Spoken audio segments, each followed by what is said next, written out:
Hey there, it's Derrik Hubbard, once again, certified financial planner.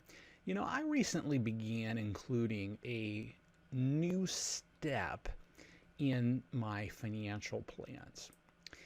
Now, previously, I had always discussed with clients the wisdom of having 3 to 6 months worth of their expenses in cash reserves, and that's still an integral part, I believe, to any financial plan.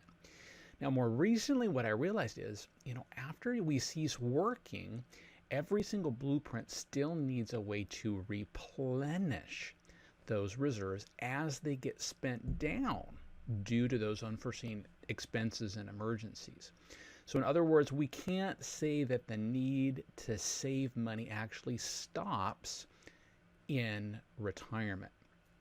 So now when we review someone's annual expenses as we go through this beginning step in the retirement planning process, what we do is we'll also include an amount each year to replenish somebody's cash reserves.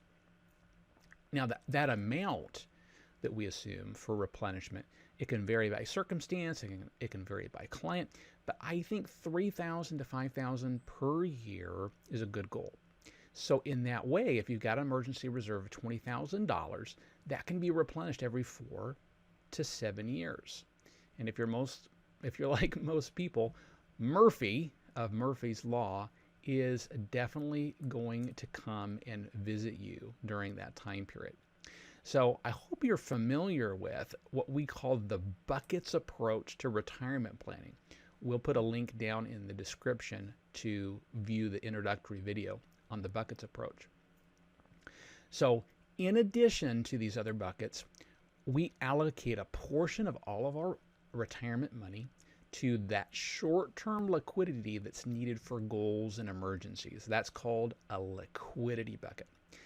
And we also allocate a portion in order to predictably cover that income gap that we experience between predictable retirement income, pensions, Social Security, etc., and our regular retirement expenses. And the portion we put in that bucket to cover that income gap is the portion for the income gap bucket. Those are two of the buckets that we use in our overall retirement planning. Question for you then is, do you have a plan in order to replenish your emergency reserves?